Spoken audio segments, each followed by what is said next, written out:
Have you ever heard a musical artist described as having great chops? What does that mean? Well, the term chops is slang in the music business that refers to an artist that has developed great skills over time, whether they are a musician, composer, producer, or other titles associated with the music business. This is Scott Grimaldi, your host of Got Chops.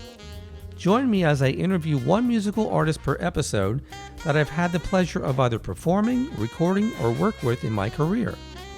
Plus, I'll be interviewing artists I've always wanted to speak with. We'll discover how each artist developed their chops, listen to their stories, and much more. This is Got Chops.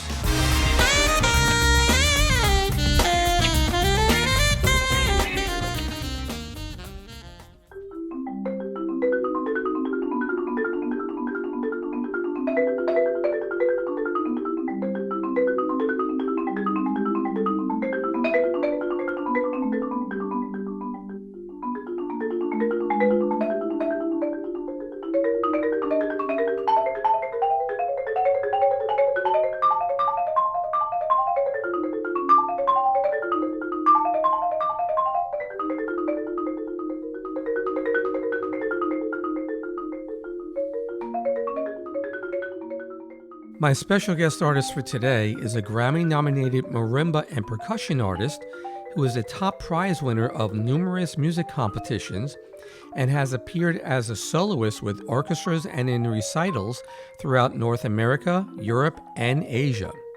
That's him playing the marimba behind me on the Etude Opus 11, number 4 by Claire Omar Musser. My guest is also a sought-after private instructor and clinician who presents master classes at conservatories and colleges, and his teaching credentials include faculty positions at the esteemed Juilliard Pre-College and the percussion department at New Jersey City University. In addition, my guest is a Yamaha Marimba and vibes artist and wrote the book Opinions on the Marimba, about interviews he conducted with some of the leading marimba artist teachers from the 20th century, available at Heartland Marimba Publications. This marimbist, a.k.a. marimba player, certainly got chops. Please welcome Greg Giannascoli. Good morning, Greg. This is Scott from Got Chops. How are you? I'm good, Scott. How are you? I'm good. Thank you so much. For my listeners at home, on the phone calling from Piscataway, New Jersey, is my special guest artist for today. This is a marimba player. The other traditional term is marimbist, and this is also one of my friends, Greg Giannascoli. He's a phenomenal artist. He is a very in-demand marimba player and marimba specialist that gives private lessons and professor at some prestigious music colleges and conservatories around the area. We'll talk about that later. We've been playing together for many, many years. We'll often find ourselves on the same gigs for theaters, for pit orchestras, for concert bands, symphonic band, orchestras, small ensembles. We're in a great ensemble called the Hotel Excelsior Orchestra. Greg, thank you so much for granting me this time. I'm looking so forward to introducing you to my audience. Thank you, Scott. It's my pleasure. It's nice to be here. Oh, thank you. So, Greg, as a Grammy-nominated marimba and percussion artist and teacher, what does a music slang got chops mean to you? Well, when I saw the name of your podcast, it got me thinking of my undergraduate teacher, because he used to use that term all the time. And to him, and then to me now, it really means, in my field, a great set of hands, somebody that's fast and fluid at all volume levels, not just loud, but you should also be able to play loudly for an extended period of time. And it should always sound easy and look easy and relaxed.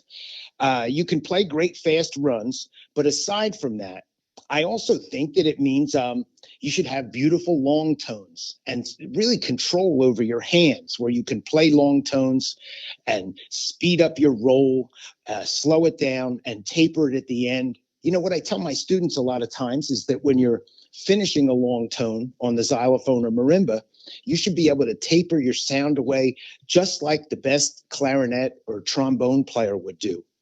And for us in the field, there's two things that came to mind besides the typical person with chops. We might think of Buddy Rich, but it's amazing. People don't realize if you're playing timpani in an orchestra with an opera and there's a big Wagnerian type crescendo, the timpani player has to play a loud, beautiful role for a long time in some of that repertoire. And that's not easy. It's something that has to be worked on. And then personally, for me, when I listen to the old xylophone players from the 1920s, just about 100 years ago now, they had fast hands. They could play fast stuff, but they also had such a nice touch, and they made the rolls sound like it wasn't even a percussion instrument. It had such a haunting, beautiful sound to it. If you go on YouTube, you can find recordings of George Hamilton Green and another guy named Teddy Brown, who were both fantastic players from just about 100 years ago. And so I guess that's what it means to have chops to me. That's a great answer. Thank you. So let me ask you, because I know that you're a Grammy-nominated artist, what were the works that you were nominated for a Grammy? Okay, it was a recording of the last great American songbook by George Crumb. And it's a modern work, but it's so beautiful. It's for a voice and for percussion, piano, and it's just what a great piece of music. George Crumb wrote these songbooks with traditional folk songs and put them to his scoring, and they're just it's fantastic. The whole process was awesome, and we got a wonderful recording. And I really thought we'd win that year, but we didn't. So, but it was nice to be nominated. Well, that's amazing. I mean, that puts you in another level of performers, and people recognize that, and they go, "Wow, who's this guy, Greg Giannascoli? Let's listen to him." And the doors are going to open up a lot easier and a lot quicker because of things of that nature. So, bravo to you. Thanks. You know, in that I played a lot of vibes in that recording, and a lot of licks, and it was hard. But the last thing I had ready for that recording, I had to do a thumb roll like you would do on a tambourine on a bass drum head for 8 seconds. And I had to get it right 4 times in a row in the studio, because you would play it once and then something would happen, then you'd play it again. And that took some practicing to get that thumb roll on the bass drum head to sound just right. Technique is everything. Tone, technique, and if you have that, you do justice to the music. So I'm really happy to hear that you're saying that, especially to my young listeners that are thinking of majoring in music. Yeah, well, I think technique is very important. Now, I think it makes you able to move around your instrument and control your tone. And you know, the other thing I really think people don't realize, good technique helps you to avoid injury when you're playing. And in my field as a percussionist, we're very careful about that. With my students, I have a lot of rules about, you know, if you practice 20 minutes, take 5 minutes off with no other repeated motion. You know, don't go text or anything or sit on the computer. Rest your hands and stretch often. So good technique, it will make you have the facility to move around your instrument and get a good tone, but it'll also keep you injury free. I believe in the same things when I'm teaching my students the importance of posture and sitting in a chair correctly, or you could just mess everything up. That's right. I try not to hunch over, you know, when I'm playing. I think that's not good for you. And then you get a little sound anyway, if you're hunched over too much. So I know you live in Piscataway. Is that where you were born and grew up? No, my family's all from South Jersey. So I was born in a hospital in Philadelphia because my family never trusted the hospitals in South Jersey. And so I was born in Philadelphia and born and raised, in Vineland, which is Cumberland County. Speaking of the marimba, was that your first instrument? And if it was, what was the attraction to playing a mallet instrument? Well, I actually started on drum set. We had a lot of relatives in the family that were all musicians. My grandfather was a drummer for Benny Goodman. And actually, when Gene Krupa got arrested and put in jail, my grandfather won the audition to take his place. Really? And yeah, and they told him he had to be able to read music. And on the audition, they put the music up, but he just knew all the songs. He didn't read music. Most jazz drummers didn't read music. That's right. He knew the song, so they thought that he read it. So they took him. And he's got great time. I used to go listen to him play when he was alive. And so my grandfather, his son played with Captain and Tennille and the Hudson Brothers. Oh, man. And my grandfather's brother was, he played all different horns. And, I have a picture of him with so many brass instruments around him that he played and really could play. It wasn't just that they were sitting there. And you can't find people that double that many things on brass anymore. So he played a lot of relatives. And my grandfather put a drum set in my playroom when I was about 3, I guess. And so I always played drums. And as I got older, I discovered other percussion instruments and started to play more and more. And by the time I was in college, I was playing percussion. And it's funny, it's kind of not a great way to find that you want to be a percussionist, but I was a rock drummer and I saw Carl Palmer play, and he played some marimba, some timpani, of course, drum set. And I said, well, if he's doing all that, I better learn how to do it more, to get better at it. So I went to college for percussion because I thought I would be a rock star someday, but also still playing some percussion. And it didn't work out that way. It's what I'm doing. I couldn't be happier with where I am. Wow, that's fascinating. I love that story. So let me ask you, what was the pivotal moment in your life when you knew you were going to devote yourself to the study of marimba, and what was the inspiration to play classical music? I had gotten to a point where I was falling in love with the sound of the marimba and fascinated with the techniques of four mounts. And my junior year in college, I won a couple of competitions playing marimba. And then I got an internship with the Haddonfield Symphony to be a section percussionist. I was already playing there, but they gave me an award. And I said, I'm going to stick with the classical stuff. I'm really going to focus on the marimba, because at the time I had set up lessons with a rock drummer to also start going to New York and taking drum lessons. But I said, I called him and I said, I think I'm not going to do this because something else is calling my name to do it. So I went to a marimba camp that summer after my junior year and studied all summer with Lee Howard Stevens, a marimba player. And then I kept going and studying with great players all over. I had regular teachers in college, and the good thing about them is they were confident enough. They weren't self-conscious, so they didn't mind me going to study with other people. They would push me to do it. And I would take a little tour, I would call it, during Christmas break. I would go play for a guy in New York. I'd go play for a guy in Ithaca, and I'd go play for another guy in New Jersey, and, take all these ideas and things that they gave me to practice and kind of mix it all together in a pot. And when you take a little from each teacher that way, I think you sort of start to develop, your own ideas and find out what works for you. What was it like when you were younger? I mean, how many hours did you practice?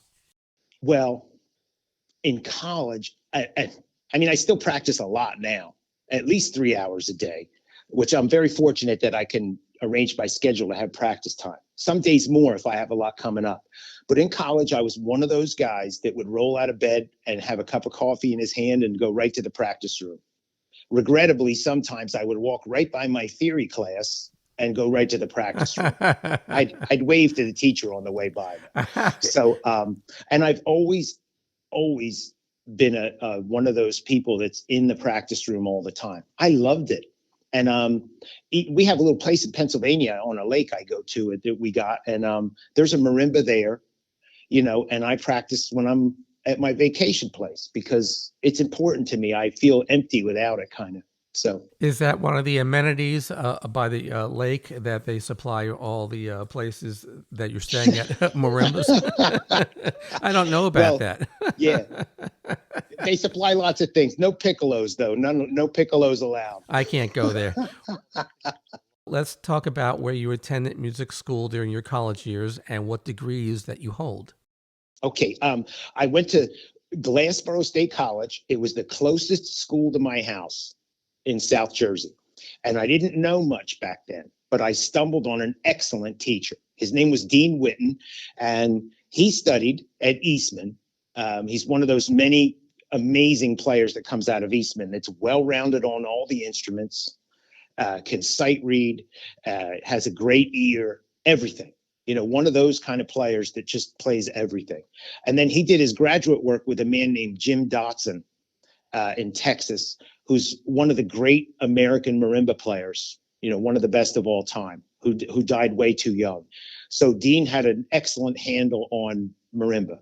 And so I stumbled on an amazing teacher. And he was hard on me, which was good because I needed somebody that pushed me at the early stages because I was still figuring out what I wanted to do. And so he was a great teacher for me. And then for graduate school, I went to Virginia Commonwealth University in Richmond, and they offered me a great scholarship. And so I took it. And I had a great teacher there too, another Eastman graduate. He was principal percussionist with the Richmond Symphony. His name was Donald Bick. And, he won a job with a military band when he was drafted. So if he didn't win that job, he would have been in Vietnam in the sticks. Wow. And so that's a lot of pressure to win an audition. And he won. And he also was doing theater work, all the touring Broadway shows that would come through Richmond. He played the contemporary chamber ensemble, and he was slowing down when I got there a little bit. So by the time I was there and settled in, he had handed to me the contemporary chamber group, the Broadway shows, and I was subbing in the symphony often. So the amount of experience I got as a graduate student in Richmond was incredible. It was something I wouldn't have been able to find anywhere else. It was just all the stars lined up to get me that. And he was not a marimba player, but he was an excellent musician. He would sit there with the score and breathe and conduct and work on phrasing with me, which was what I needed at that time because I already had a really good set of hands and I was playing super hard repertoire, but I needed somebody that would work on phrasing and put a leash on me, with my tempos and my tone. I think I played too bright when I got there, and he straightened out some of that. Oh, I had one more, and I was freelancing in Richmond. I was doing well down there, but I wanted to do some things. I wanted to record my first album and do some big time competitions. So I searched out where I could go and really get an artist diploma in marimba. And I found a teacher that taught a couple places named William Mersch, who is one of the preeminent marimba players of the 20th century and now 21st century. And so I ended up going to Rutgers. They gave me a great scholarship situation. And I studied with Bill while I was there. And I switched over to a doctorate while I was there, which I thought if you're going to school for free, you really should get the DMA, just in case. So I did. And I had a regular weekly coaching with him to get ready to record and compete. And we covered so much repertoire. He pushed me so hard. Not just in the typical solo music that a college student would do, but we covered all this chamber music, a lot of the concertos for marimba. So that was if I hadn't have done that, I wouldn't be where I am today. If I didn't go for that last step. One thing comes to mind, nowhere do I ever see Dr. Giannascoli. You're not the typical person that goes all the way up to the highest degree.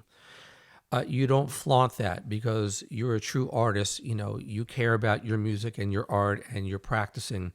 Most people I've found, this is not everyone, that go all the way up to becoming, doctor, whoever, they're more academic. You are both academic and you're a great artist. Thanks. Okay. So here's what I think when I advertise myself as my bio and my stuff for recitals and other appearances. I think it's more about the playing and the competitions that when you get up on stage in front of an audience, I think that's what they're more concerned with, is that you're a real performer.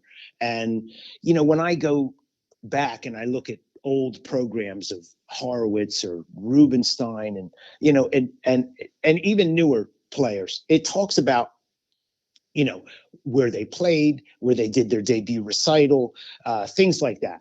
So I don't know, I kind of stole some of the ideas for what I think I should put in my publicity from other things I guess I read. And that doctorate, I got it, and it was nice. And I did some research, and I know how to go look for wrong notes and scores, I guess. Now I'm being cynical. But to me, I fell in love with music. And as a performer, that's paramount. It's just, I like expression and tone and repertoire. It's just, to me, that's what's important. And I just thought, I'm going to tell you something. I'm going to go off for a second about the 1990s when I was in college and some of these academics, because I think some of them ruin music. If you go back and you look at the violin recital that Heifetz would do, there'd be big repertoire, but then at the end, there'd be showpieces. There'd be familiar music. Heifetz was a friend of Gershwin's, and he used to love to play Gershwin's music. You go to a recital now, it's like you're sitting in an academic class, because all they play is Brahms, and they ran the audience off, really, because they don't play that kind of music anymore, that flashy. Horowitz used to play Stars and Stripes and the Carmen variations. It's a different ballgame today with repertoire. I think there's a little too much academia mixed in with the artistry. My listeners might not know that a marimba player is also known as a marimbist. What do you prefer? I just have always said marimba player, but I have to stop for a second when I write, because then I usually end up writing marimbist, because I think marimba player sounds slang sometimes. But usually I just say marimba player. You're also a Yamaha Marimba and vibes artist. How did you come about getting that, and what do you like about the Yamaha line of mallet instruments? Okay. In 96, when I was at Rutgers, my teacher was a Yamaha artist. And he said, because I had a low A marimba back then, that's all I had. And then instruments were then going down past that to a C. So instead of the A on the bottom of the bass clef, most instruments being made were then going down further to the C, which is 2 lines below the bass staff. And so he said, you're playing repertoire and you're playing on the school instrument, the 5-octave. You need your own 5-octave. And Yamaha has an instrument coming to New York. It's going to be at Carnegie Hall for 2 days for a festival. Back then it was the George Solti Festival. And he said, if you want it, they're going to sell it to you for $6,000 after it's been used at the festival for 2 days. And I said, I'm getting it. And the bars are heavy on the Yamaha. It's the Yamaha 6000. They make a couple models, but it's known to us marimba players as the white one. It's the Keiko Abe model. She's a great marimba player from Japan that helped to develop the instrument. And I'm going to tell you, the bars are big. They're full sounding. They'll fill a huge concert hall. And my favorite thing about it is that when I play at the top, it has a brilliance to it. I'm not going to say brightness, because that almost makes it sound bad, but it's just such a clear, focused, brilliant tone at the top. There's clarity. Some marimbas, and I'm not going to badmouth any company besides, the one I use. It's just that they don't have this sense of clarity throughout all the octaves, especially at the top. It's a little vague sounding sometimes. And if you solo with an orchestra, in reality, I think it's the only instrument, when the orchestra is really blowing, it's the only instrument that can be heard with clear pitch and tone. When I perform with Greg, he is definitely playing Yamaha. And being a person that has endorsed other products, sax, flute, and clarinet world, and Greg, this also, there are some people that just take on an endorsement deal because they just want to get their name out there. But in reality, we hear through the grapevine, they're really not playing that. They're playing what they've always played. I know. Well, I got with Yamaha in 96. When I bought the instrument, they signed me right away. And then I've been with them since 1996, and they've treated me beautifully. They're great people to work with, and I wouldn't sacrifice my integrity to play on something to say, to do that. I've been using Yamaha Marimbas since then. I've been playing on Sabian cymbals since about 98. Now, I will say I've been with several stick companies and I'm never happy. So I'm liberated for the past like 8 years or 10 years. I've stopped using a certain company's mallet, and it's wonderful because I can use whatever I want. I make all my own mallets for some repertoire, and use some stock mallets for certain things, or just change them a little, and that's a nice thing. You have performed as a soloist with various international orchestras and in recitals, and have also premiered over 20 new works for the marimba, including a piece entitled Phoenix for Marimba and Strings. Name some of the top awards you have won as a marimba artist, and what doors opened for you as a result of these winnings. Okay, I'm going to go back a ways because in undergrad school, I won a couple of competitions that really got me on the road and said, you know what they did in the early stages, those competitions? They made me think, I think you can do this. This is possible. So they were very important, even though they were smaller. They did a lot of good for me. My first concerto competition, I won a competition at Rowan, which was back then was Glassboro State College. It gave me a free year of school, which was wonderful. And then in grad school, I started winning the National Music Teachers Association had a contest back then, and various concerto competitions. And then by the time I got to Rutgers, I started entering bigger competitions, and I won one in Toronto, Canada, for all instruments and voice. There were 7 finalists that were invited to the finals, and I won. And it was like, I think it was about $12,000 and 3 years of concert appearances, which was a big deal. And back then they put me with management after the 3 years, and I don't think the management knew what to do with me because I was playing marimba, and I was playing the wrong music to have management. I was playing modern music, original music written for the marimba, and nobody wants to listen to that. When I go to colleges and play before a master class, I'll usually play like 30 minutes or 45 minutes, and I'll play that modern, classic marimba repertoire that college kids are all playing, and it's great music. It's great contemporary music. But when I go play for the general public, contrary to some of my teachers' opinions, I'm not there to play that kind of music. Some of my teachers think I should not do transcriptions because it invalidates my instrument. And what I say is, if I was playing modern music, I'd be sitting home and I wouldn't be playing recitals for the general public. And I do well with that.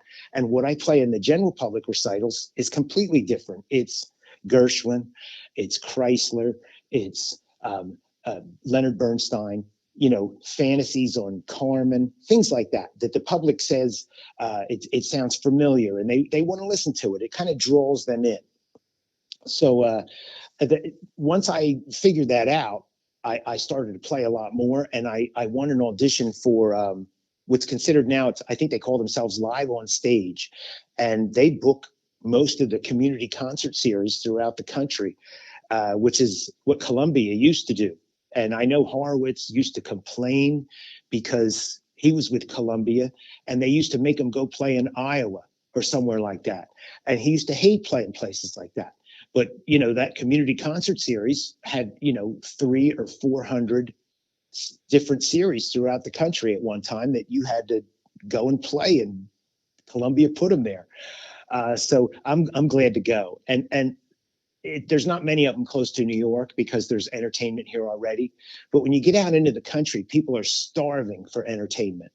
And, I would play to sometimes packed houses. And sometimes in a small town, that's 125 people. But in a big town, it could be, 1,500 or, 1,800 people in a concert hall. To see a marimba, for God's sakes, I mean, nobody goes to see a marimba. So, and believe me, if I had played modern music for those people, I think they would have hated me. But on stage with a piano, doing Rhapsody in Blue or something like that, they just love it. I know this firsthand because the couple of different ensembles that we play in, you're always featured on the Rhapsody in Blue in the summer, and it's phenomenal. And the people, I don't care if it's a small crowd or a big crowd, they absolutely go nuts, and they're like, "Wow, that's fascinating. What is that called? Where can I find that? Where can I hear works about that?" So, in addition, as a faculty member at Juilliard Pre-College and the percussion department at New Jersey City University, you also give master classes and clinics, and you're an in-demand private instructor.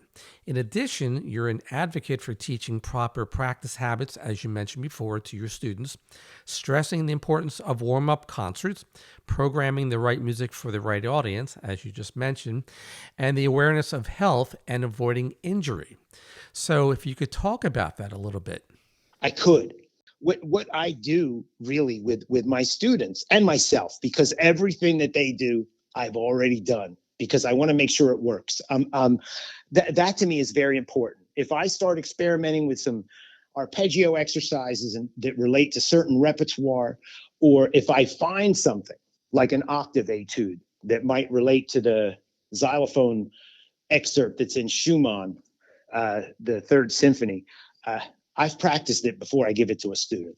I just don't go on hearsay or other people's opinions. I want to make sure it works. Now, with regard to my students, I'm very big on fundamentals, because if we don't build from the bottom up, they're going to have things lacking, and they're going to maybe have an injury. We want to strengthen the hands as much as possible from the early stages. So it's big on fundamentals, lots of scales and arpeggios. And I'm going to say right from the beginning, if a student does a scale exercise, as they go up, we crescendo a little. As they go down, we diminuendo. And that's necessary so that they start right from the beginning to think of shaping and phrasing right away. And we start working on long tones right away as well. There's exercises I do for the hands. For the non-percussionists out there, a long tone on xylophone or marimba is called a roll, and it's a single stroke back and forth, right, left, right, left, right, left. The idea is you want to make it sound like a long sound instead of 16th notes. So there's a certain way we hold the sticks a little loose and we relax, and we make it fast enough that it shimmers but doesn't sound like a rhythm. So we work on that quite a bit. We also work on some things out of technique books. There's a great xylophone player. He's one of those early ones from the 1920s. And his name was George Hamilton Green. And he wrote a book called Instruction Course for Xylophone. I'm looking at lesson 1 on my music stand right now from a student that was in here yesterday. And in the old days, when he first wrote this, you would send money in, and every week you would get a lesson, a 3-page lesson in the mail, and you would practice it for a week, and then the next lesson would come. Wow. So that was kind of cool. And then somebody compiled them into a book. It was almost a forgotten about set of exercises. And then it was put into a book when I was in college, and it was like an epiphany to everybody that this is what we need to practice. And I guarantee, and what I tell my students is, almost half sarcastically, but half seriously, if you come in playing your George Hamilton Green exercises every week, like Paganini, you're going to be just fine. So, and if they do, they are just fine, because it increases your accuracy, your speed, your tone gets better, all of it. So, and it's all scales and arpeggios. And it was written during the ragtime era. So the 3rd page of each exercise builds up. It's based on ragtime rhythms and intervals. You know, it's almost as if you're accompanying a soloist playing chords with a ragtime feel underneath, and that'll develop some chops. I'll tell you that. It's a great book for that. So it's lots of technique. Every week, students also are assigned a page of sight reading exercises. And I can't be there every day with them at their house sight reading. So the next best thing I have figured out is I assign one page, and they have to read the page top to bottom. It's got different keys, different exercises, different tempos, but I want them top to bottom without stopping. And really, we start easy. And I always, with my students, err on the side of starting a little too easy, because I'm going to tell you, as a teacher, one of my jobs is to convince them that they can do this. And if I start throwing sight reading stuff in front of a student that is impossible, that's not doing the kid any good. You know what I'm doing then? I'm convincing them they can't do it, which is the wrong way to teach. I want to build them up as much as possible. And that doesn't just mean their hands, it means their mental ability, their confidence, the fact that they know they can do something. And they're almost fearless by the time I'm done with them. So we do a lot of sight reading. Every week they're assigned a series of it's one page of its exercises. We cover all the keys, everything. I will say quickly, I incorporate into the sight reading some easy double stops. That means 2 notes at the same time with us on the xylophone or marimba, and some 6/8, 3/8, 5/8. Because I notice in auditions, when I listen to students, they do fine when they're reading 4/4, 16th notes, but some students panic when they have to do a couple double stops here and there, or 6/8 time, because they haven't done enough of it. It's just lack of experience. So I make sure they have enough experience in that. Now, I know some teachers that think sight reading is just the most important thing in the whole world, and it's good. I mean, I use it a lot on jobs, but I think memorization is equally important. In the field I'm in, nobody plays a recital with music, except maybe I think it's acceptable on the harpsichord for some reason. That's a tradition. But as a classical soloist, I would never use music. I just don't do it. And I think it's an acquired skill like anything else. And I think students that can play from memory, it's something that they should be able to do. Now, I don't make them memorize timpani or snare drum solos, but any mallet solo that you would play on stage as a classical performer, I think should be memorized. That's a strong opinion I have. And when I play for presenters, they say, thank goodness you memorized, because lately we've been getting a couple soloists in that use music, and we don't like that. Let's tie this in. Let's take the Rhapsody in Blue. That's a very long piece, and you have a magnificent arrangement of that you perform. How long did it take you to memorize all those sections? I'm going to tell you what I did with that piece, and it's what I'm doing right now with another arrangement of Porgy and Bess that I'm learning to start playing this summer. Usually, if I know I want to play something, I get the music, I start hammering through it, and I don't try and memorize it. The first step for me with learning a big work is to bang out licks over and over and over. I do them up to tempo a few times to make sure my sticking pattern works when for when I really have to play it. But then I slow it down. So mentally, visually, it's just pounded into me. And I go over a lick a whole bunch of times with a metronome on a moderate tempo. And then I go to the next lick. And I'll do that for about 2 weeks. And then the next step, when I go back to memorize the piece, it's really already memorized. So, and I find for me, that's the best way to work on something. Now, if I'm under pressure, I know I did a competition one time where all the competitors received a piece that was commissioned for the competition 2 weeks before the competition. And it was a pretty hard contemporary piece of music, and I memorized it in a week. And then I had some warm-up recitals before the competition of all the repertoire, and I played it. And, I can memorize fast when I have to, but I prefer the method I use where I just bang things out. And because really, the memory's not a problem. It's getting to the right pitches at fast tempos with a good tone that I start working on right away. And I'm going to tell you something about that Rhapsody in Blue. Because for 10 years, I played with Peter Nero in the Philly Pops. And Peter taught me a lot about programming. He just taught me so much. I sat back and I listened to him play, a real virtuoso piano player, and also had a good rapport talking to the audience. I picked up a lot from him on that. He used to tell a few jokes. He'd warm up the audience, in more ways than one, not just with his playing, but with his speech, his humor. And I really thought so highly of Peter that I stole some things from him, including his repertoire and some of his jokes when he was on stage. So you have to be able to keep the audience warmed up to you in more ways than one. And listening to that guy play Rhapsody in Blue, it's one of the best interpretations I've ever heard. He was a real Gershwin player. Could you please explain your 10,000 hour rule? Oh, well, okay. since I teach a lot, and I teach kids that are at a very high level, kids that get into Curtis and Juilliard, Manhattan School, we discuss the mental aspect and how long it's going to take you to get where you have to go. It's and I read a couple things about how the brain works and what you have to be doing. I'm big on reading.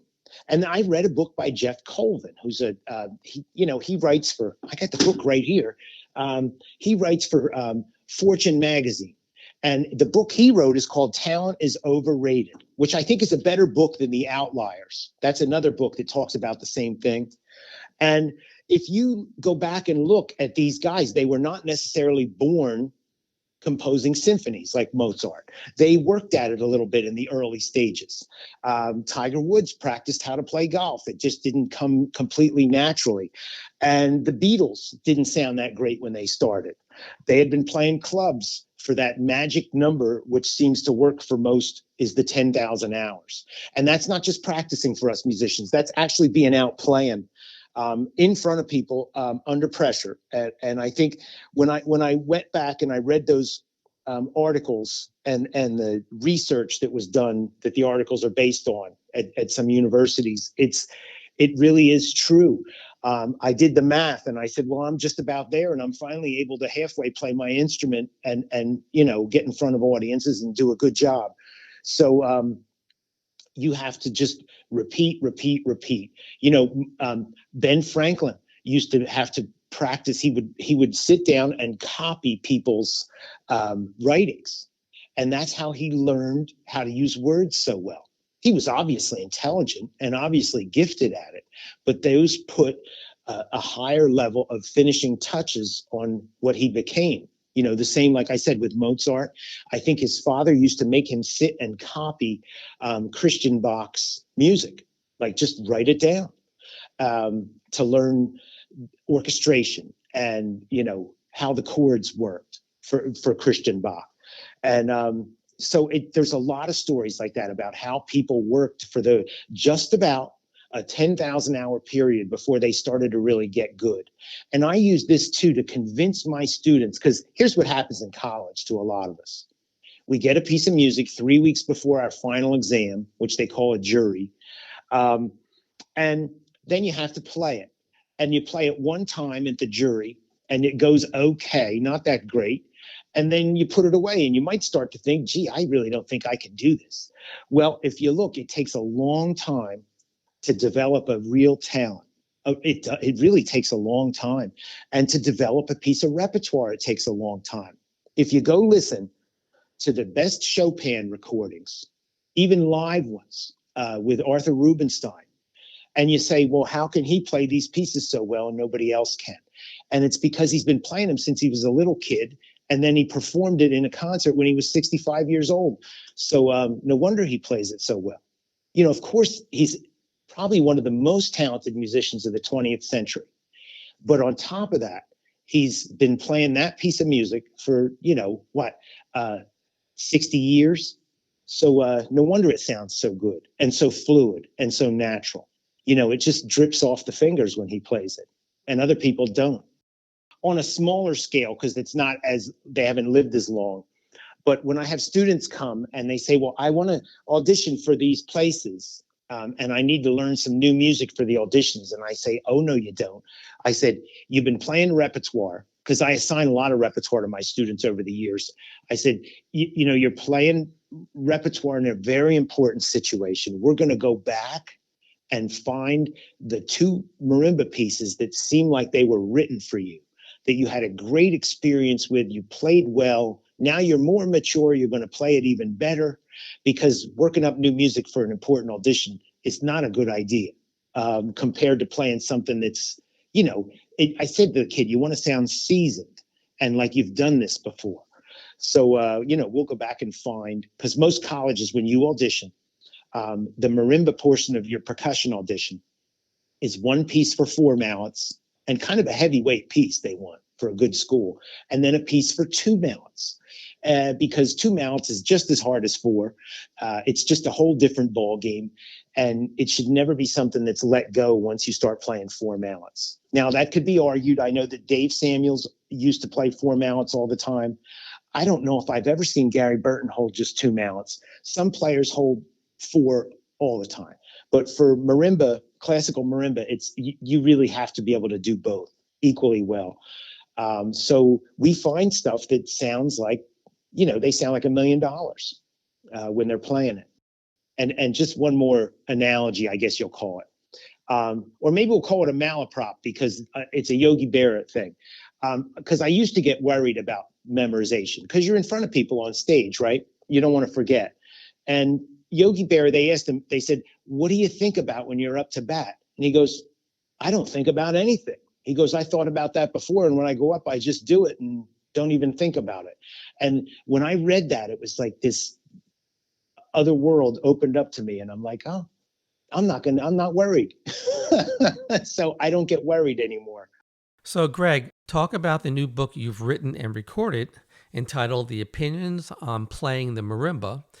You interviewed many leading marimba players about what they learned from their teachers, what evolved along the way, and what they now teach their students, published by Heartland Marimba Festival Publications, along with the other works of yours as well.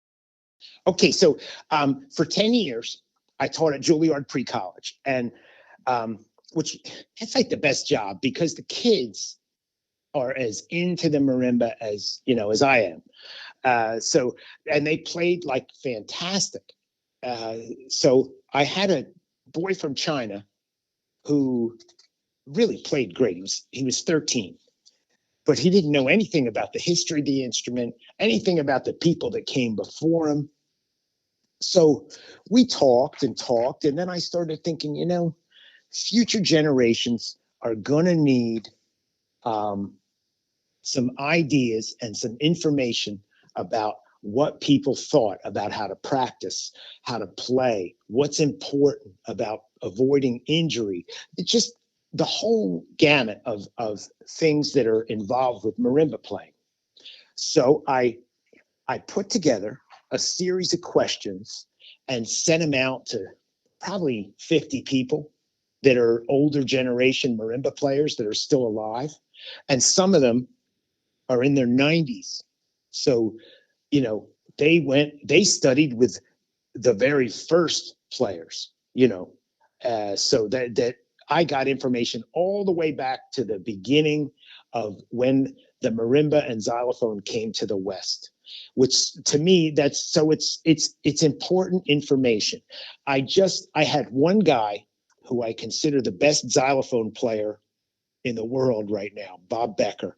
And he was a little reluctant at first. And I said, Bob, I wish Franz Liszt just sat down and wrote everything that he thought we should be practicing, and like a whole method book. Now, he did a lot for us through his repertoire, the piano pieces, but we don't have a lot of the great players, talking about what they learned, what's changed through their career, and what they teach now. So the questions dealt with, just real quick here, their early years about getting started in music. And I thought that was important because some of the studies done with the most successful musicians in the world show that there was music in the house when they were little. So, and that's a majority of them. And I wanted to see if that was that way for us. And then what did their teachers show them? What exercises, what method books, what repertoire did they do when they were little? And then the same questions were asked about what they did in college. What repertoire, what method books, what technique books, all of it. Were there scale exercises, memorization? And then that's for each degree program that the person did. And then there's things about their professional career. I wanted their opinions on health for the hands, on management, on recording. If they want to talk about microphones, commissioning, did they do a debut recital in New York? Or Paris? Was that important to them, or Tokyo? And then really, what are they teaching now? what's changed over their life, that maybe they don't like that book, they like this book, or, anything like that. Different ways they teach. And then there's an additional bunch of questions where they can talk about anything that they want, that's important. And there were questions about sight reading, there were questions about memorization, and chamber music, concertos, and just everything. So it's pretty detailed. And about 27 people answered, including, some people that were up there in years. So I did get back to the beginning. And I think it's a wealth of information about our instrument, its history, its pedagogy. So it's and just the biographies of all these artists. So each person got a chapter, and I took their answers and put it in paragraph form. And I really didn't change anything, except, if there was misspelling or something, that I wanted this as much in their words as possible. And I asked for as many notational devices, some photographs, there's pictures of people with their teachers. And it's just, but most importantly is the information that was gotten from each one. And I'm going to say there's some common threads that run through the book with importance: scales, arpeggios, fundamentals, things like that. But then there's some teachers that teach differently. And what I think it's important is every student we're going to have is different. So maybe it's good to have all these different opinions in here. And I have a second book. They contracted me to do a second one because they like this one. And I've already got a great lineup of people that have committed. It's just starting, so it'll probably take me about 2 or 3 years to finish that one. And in this one, there were a couple people that were the older generation, and I don't want to insult them by saying that. It's almost like I mean more of in a venerated way. But they were busy or doing something, and I'm going to ask them again. It's been a hit. It's selling well, and it's really what it's all about is when we're all dead and gone, that next generations are going to have a window into and a place to find the opinions of older players, that aren't with us anymore, me included. I think that's great. Bravo to you. Thanks. And I would love to see you do a TED talk about this. I think that would be interesting as hell. Oh, they might not have me on the TED talk. Oh. Just stick to the script. Yep. So, share with my listeners the other things that you do to make a living in the music business that include booking groups for park concerts and other performances through the Musicians Union. And Sure. for my young listeners, explain what a Musicians Union is all about and what are the benefits of becoming a member. Okay, so let's see. Aside from playing marimba, which I'm so fortunate because I guess because of the competitions and things, now I'm not Itzhak Perlman playing the violin or Rachmaninoff playing the piano, so I don't get as many recitals as somebody like that. But as a legitimate classical marimba player playing real recitals for the general public on series, if I get 30 a year, I'm happy. So that's a good portion of concerts. And then I will go around to colleges and spend a day or two teaching as a guest. And, part of that Yamaha supports and part the college pays for. And I'll play a concert while I'm there. Usually, sometimes I'll solo with the group, like some of the things I've written or some big pieces out there for marimba and percussion ensemble. And sometimes I'll just play a recital. And for them of standard marimba repertoire written by, the modern stuff. And there's some good stuff out there. I just finished a video of a piece by John Seri called Night Rhapsody, a piece by Richard Rodney Bennett called After Syrinx 2, and a piece by David Maslanka. These are all heavyweight composers of the 20th century. Called Variations on Lost Love is Maslanka's piece. And that video is coming out pretty soon.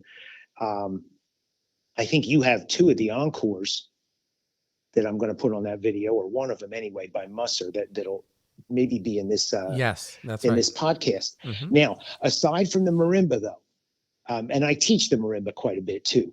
I've been with the Princeton Symphony since 1994, as a regular, section contracted player. Like they can't get rid of me. Yes, they could get rid of me if they wanted, but so I've been with them a long time, and I love classical music, and playing in a symphony is great. And every time I even think about, because it's been a long time I've been doing that, about retiring, we do some beautiful piece by Rachmaninoff, and I'm just like, I'm staying, because I love that music. And my wife, who's a musician, says, the solo music is just the tip of the iceberg, and there's so much more out there. And she's right, as closed-minded or tunnel-visioned as I am about, I love the marimba, and that's, if I could only be doing that, there's so much great music out there to listen to and to perform. So I play in the Princeton Symphony. There's a couple other orchestras I play with a lot. I do theater work in the summertime at an outdoor theater. And the thing I love about it is I don't have to go off and do a music festival at some faraway place. We have a 13-year-old son, and I want to stay close to home.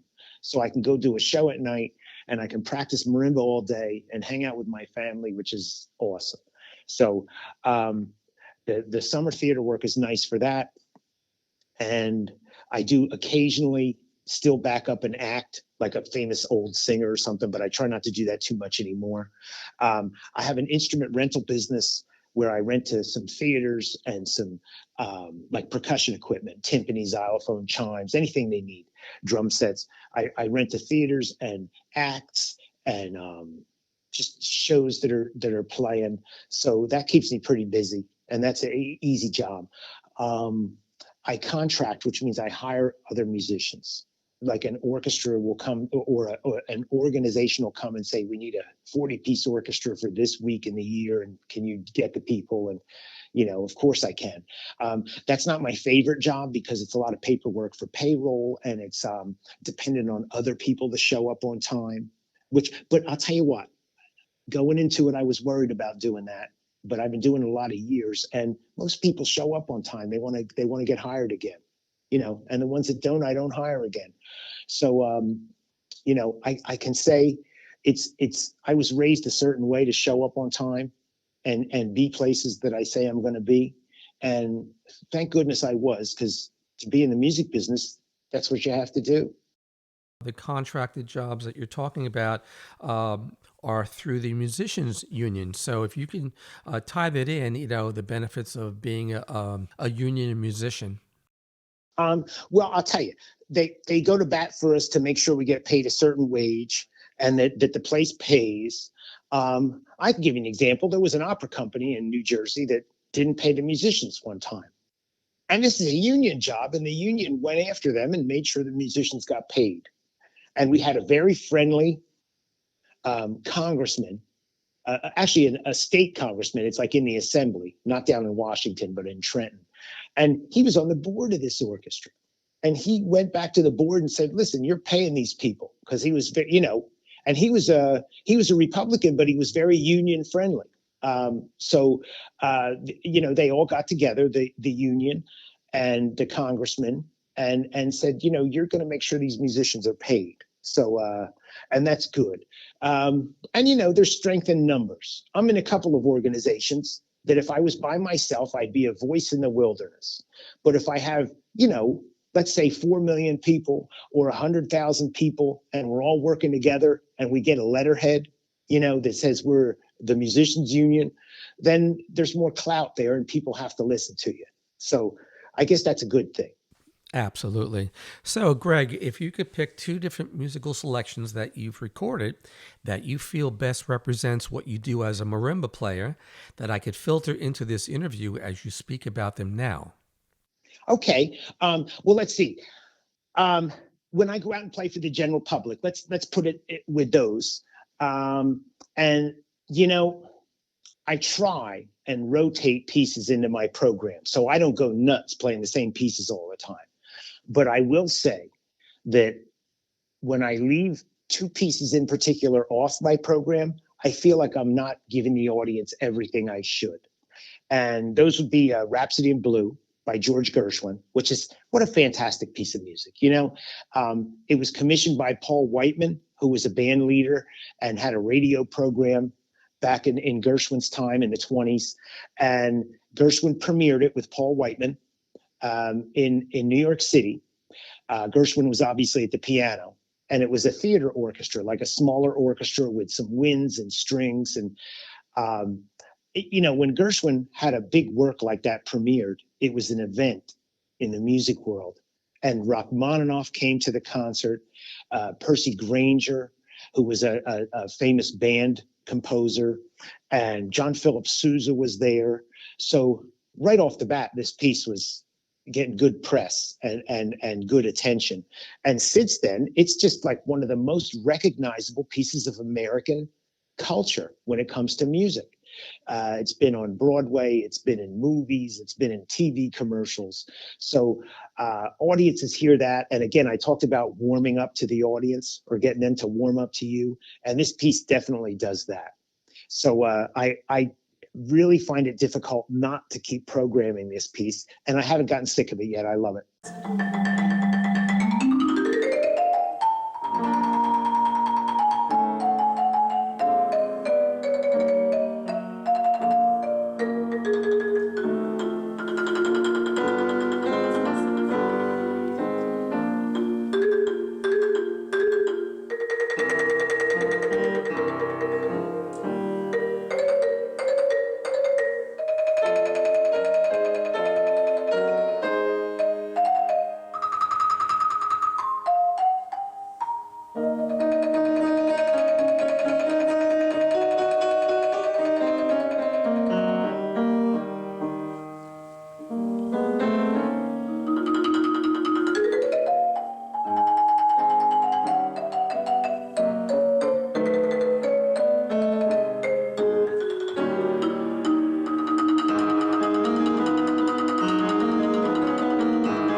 And the second piece?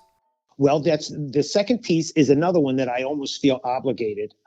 Usually toward the end of my recitals, I play a slow, beautiful solo by Bach.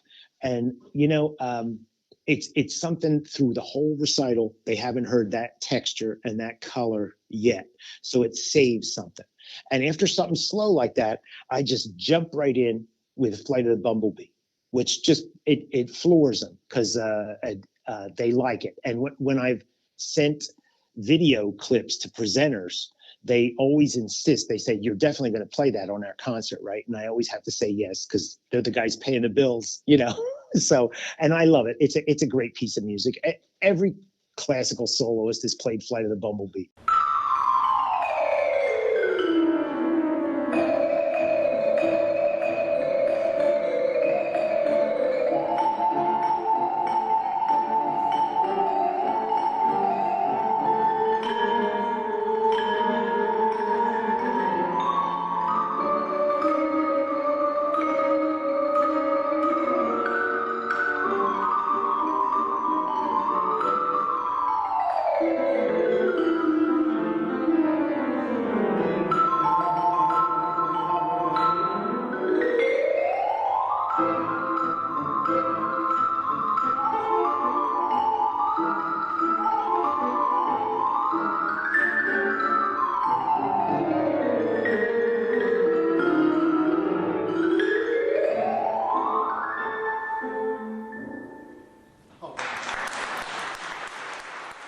So do you have any upcoming live performances or projects that you'd like to announce right now?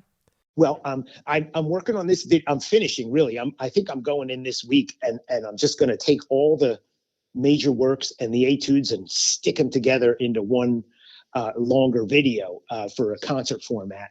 And I recorded the three major works for marimba plus two etudes. And I'm going to keep doing this. I have the bug to do it. This first one will be out in May of 2023. And then I'm slated to go back in the video studio and do, because it's a TV studio. And they said, we're starving for things to put on. So when I go in to do this, I'm going to do an all Gershwin program in October, right in the middle of when I'm playing it in recitals. I'm going to record, it's about an hour, maybe 45 minutes. Let's see what I'm doing. American in Paris, which is the Jascha Heifetz version. It's his arrangement. Fantastic. And then I'm doing a version of Porgy and Bess for violin and piano, and I'm playing the violin part on the marimba. The Rhapsody in Blue, and then Peter Nero's version of I Got Rhythm. And they said that's for mass distribution to the general public, which will be great because it'll be on TV stations all over the country. And then in a year, I'm doing the same idea, but with all Fritz Kreisler music, which will be very cool. And then somewhere along the line, I'll do another modern, because I want to make sure that the modern marimba repertoire that I really think highly of, I've recorded videos of that. I've done a lot of CDs in the past, but I think it's important in this modern time that students, professionals, anybody can see my hands and the whole thing. So I like the idea of the video now with it, so you can actually see the person play as well as hear it. And then That's great. Yeah, I got another book I'm working on of the second ones of this, Opinions on the Marimba. And I start doing solo recitals again in the summer. I'm just doing about 5 or 6, and I'm trying out my music. And then I really start hitting the ground with, I think it's October, I start doing regular subscription series recitals again.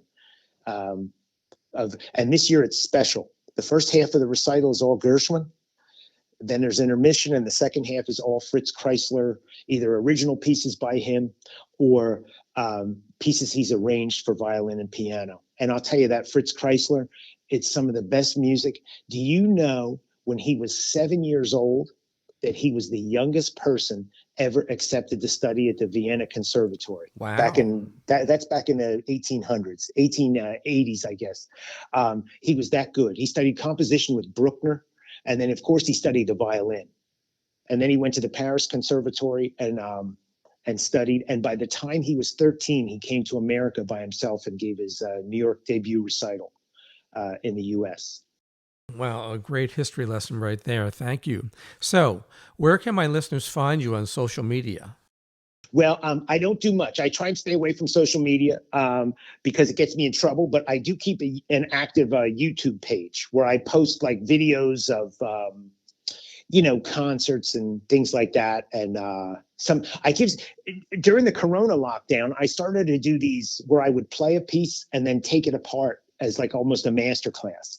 And so I started doing more and more of that on YouTube. And that seems to be a good source. Occasionally I go on Facebook, but that's mostly like family pictures anymore and things like that. Right. But YouTube, and it's just my name, Greg Marimba, Greg, and then the word marimba, is my YouTube site. And can my listeners find and purchase your music online anywhere? I think my CDs are at a big percussion outlet place called Steve Weiss Music. And if you go on Steve Weiss Music online, you can find it comes up right away on a search engine. Well, Greg, thank you so much for granting me this time to interview you.